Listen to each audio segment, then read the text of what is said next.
आगे सुखदेव जी कथा सुनाते हैं कि मनवंतर में इसी वंश में दैत्य और देवताओं का संग्राम हुआ तो देवता अमृत पान कर चुके थे और सारे दैत्य मारे जा चुके थे। देवताओं ने अमृत पान कर लिया, दैत्य मारे गए। अब क्या हुआ? बोले देवताओं की राज सत्ता स्थापित हो गई। लेकिन दैत्यों के गुरु शुक्राचार्य जी ने क्या किया? बोले जल की, ऐसे जल की वर्षा की, अमृत जल की, जिससे सारे दैत्य फिर से जीवित हो गए। और दैत्यों के राजा कौन है? बोले बलि महाराज।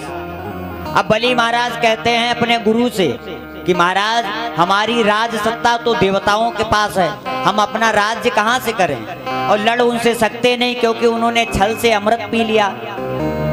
भगवान ने मोहिनी रूप बनाया और देवताओं को पहले अमृत पिला दिया और दैत्य बेचारे रह गए। और उसके बाद में भगवान अंतर ध्यान हो गए अमृत लेके, तो देवता अमर हो गए। और दैत्य बोले क्या है, इनको अमर करने के लिए अमृतों का जल बरसाया गुरु ने, तो ये भी जीवित हो गए। तो बामन भगवान से पूछते हैं, बलि पूछते हैं अपने गुरु से कि महाराज हम करें क्या? तो बोले गुरु बताते हैं कि ब्राह्मणों की सेवा करो, यज्ञ करो, यज्ञ करने के बाद में बोले वही सत्ता तुम्हें प्राप्त हो जाएगी।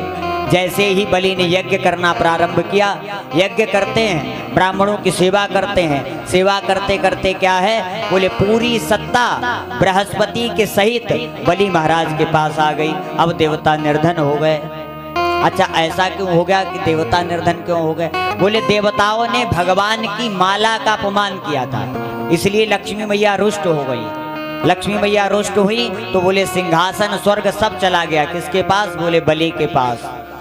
अब देवताओं की माता बहुत दुखी रहती हैं, तो इन्होंने भगवान से वर मांगा था। क्या वर मांगा? कि हमारे जो देवता हमारे पुत्र हैं इनको फिर से राज मिल जाए। तो वो राज कैसे प्राप्त हुआ? सुखदेव जी सुना रहे हैं कि इन्हीं के गर्भ से वामन भगवान ने अवतार लिया, 52 अंगुल के, और बलि महाराज के पास जाकर भिक्षा मांगी है। क्या भिक्षा मांगी है? तंबटुम वामनम दृष्टा मोदमाना सहर्षया कर्माणि कारयामासु पुरस्कृत्य प्रजापतिम। वामन भगवान बलि के पास गए और भिक्षा मांगी है। तो बलि ने कहा कि जो चाहिए ले लो, क्योंकि हमारे गुरु ने हम पर इतनी कृपा कर दी, आज हमारे पास धन की कमी नहीं, वस्तु की कमी नहीं, संसार में चारों ओर हमारा ही राज्य है, जहां चाहो वहां रहो। तो बोले वामन भगवान मांगते क्या है बलि से? बोले 3 अंगुल पृथ्वी मांगते हैं, और उस 3 अंगुल पृथ्वी से पूरा संसार भगवान नाप लेते हैं। 3 अंगुल पृथ्वी अपने स्वरूप से बताई है, तो 3 अंगुल पृथ्वी को भगवान मांगते हैं। तो ये क्या है? बलि इनकार कर देते हैं। बोले महाराज 3 अंगुल क्या है? 3 अंगुल में कितनी जगह मिलेगी? तो फिर क्या कहते हैं? बोले वामन भगवान कहते हैं अच्छा ठीक है, तुम ज्यादा जिद कर रहे हो तो हम 3 पग भूमि मांग लेते हैं।